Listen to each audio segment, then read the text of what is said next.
Halo Bunda, punya buku pink seperti ini? Coba dicek, masih disimpan atau tidak. Selesai persalinan, buku pink ini masih tetap harus disimpan ya, karena manfaatnya sampai anak kita umur 5 tahun loh. Mau tahu seperti apa? Mari kita simak videonya.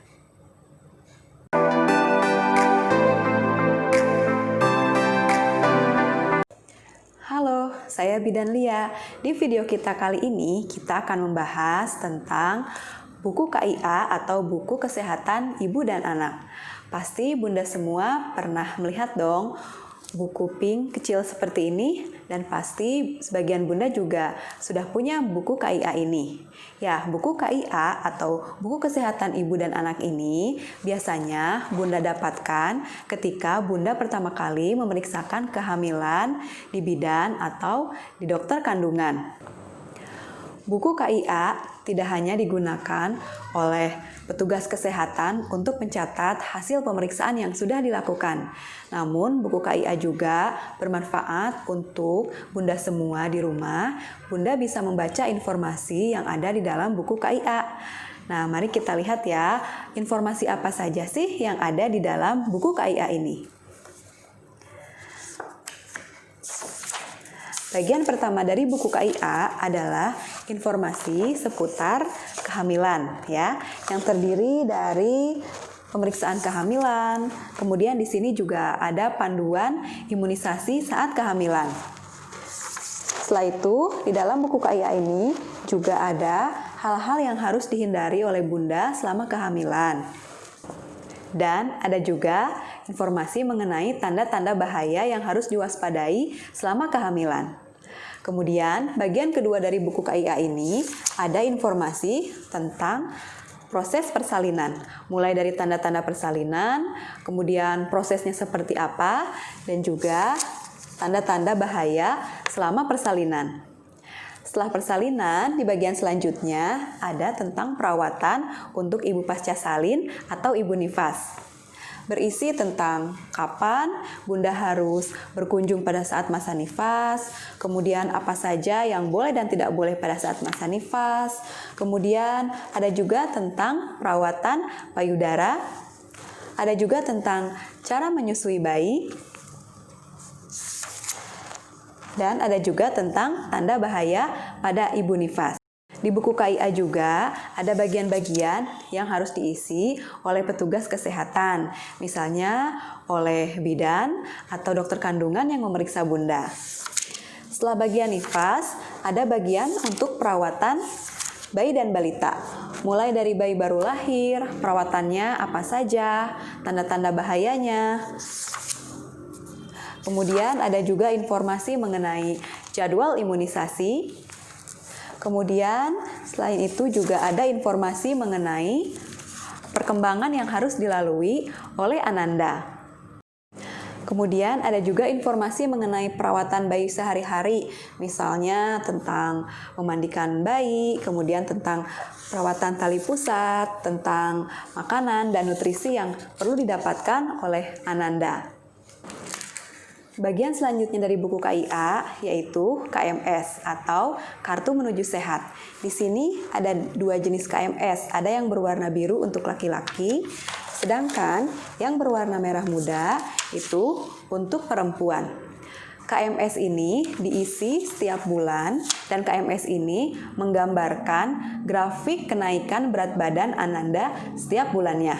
Untuk itu, pada para bunda disarankan untuk membawa Anandanya setiap bulan bisa ke posyandu, ke bidan atau ke klinik untuk ditimbang berat badannya agar bunda tahu apakah berat badan Ananda normal atau tidak. Karena di KMS ini ada beberapa warna yang bisa menunjukkan apakah kenaikan berat badan Ananda normal atau tidak. Di sini bisa kita lihat ada yang berwarna hijau, ada yang berwarna kuning, dan juga ada garis berwarna merah. Kalau berat badan Ananda ada di dalam warna hijau, menandakan grafik pertumbuhan Ananda normal. Namun, apabila grafik berat badan Ananda ada di warna kuning atau di bawah garis merah, Bunda perlu waspada dan perlu berkonsultasi kepada bidan. KMS ini bisa digunakan sampai umur Ananda 60 bulan atau 5 tahun. Nah, itu kenapa tadi di awal video saya sebutkan bahwa buku KIA ini bermanfaat sampai Ananda berumur 5 tahun. Selain memantau pertumbuhan melalui berat badan dan tinggi badan, yang tidak kalah pentingnya yaitu kita harus memantau perkembangan Ananda. Untuk perkembangan juga alat pemantauannya ada loh dalam buku KIA ini. Jadi ketika pergi ke posyandu, ke bidan atau ke klinik, Bunda juga harus pastikan bahwa perkembangan Ananda normal. Nah, di buku KIA juga ada loh stimulasi-stimulasi yang bisa Bunda berikan di rumah untuk membantu perkembangan Anandanya. Nah, contohnya di halaman 58 buku KIA ini ada stimulasi untuk bayi usia 6-12 bulan. Kalau untuk bayi 6-12 bulan, jadi apa saja yang perlu Bunda stimulasi di rumah? Contohnya misalnya mengajari bayi duduk, kemudian mengajak main cilukba, kemudian memegang dan makan biskuit, kemudian memegang benda kecil dengan 2 jari, ajari berdiri dan berjalan dengan berpegangan, kemudian sering diajak untuk berbicara, kemudian dilatih juga untuk mengucapkan penggalan-penggalan kata seperti mama atau papa. Untuk bagian belakang buku KIA, di sini ada grafik panjang badan anak menurut umur, kemudian di sini juga ada grafik lingkaran kepala. Kemudian ada juga catatan-catatan kesehatan anak dan juga catatan kesehatan ibu. Dan di sini ada juga mengenai kartu untuk mendeteksi adanya komplikasi pada ibu. Kemudian di sini ada juga langkah-langkah pemijatan perineum. Nah, apa itu pemijatan perineum? Nanti boleh kita bahas di video berikutnya ya. Kemudian ada juga senam ibu hamil, senam ibu nifas, dan juga senam untuk memperlancar ASI.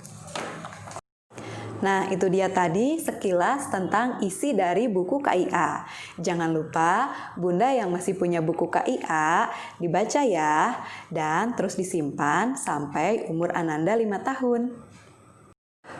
Buku KIA ini memang banyak versinya karena setiap saat selalu diupdate sesuai dengan kebutuhan masyarakat.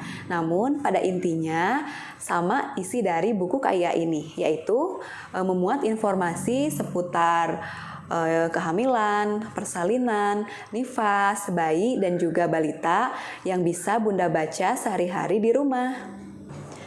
Sekian dulu ya video kita kali ini. Jangan lupa tulis di kolom komentar informasi-informasi apa lagi seputar kesehatan ibu dan anak yang Bunda butuhkan. Nanti akan kita upload di video berikutnya. Terima kasih.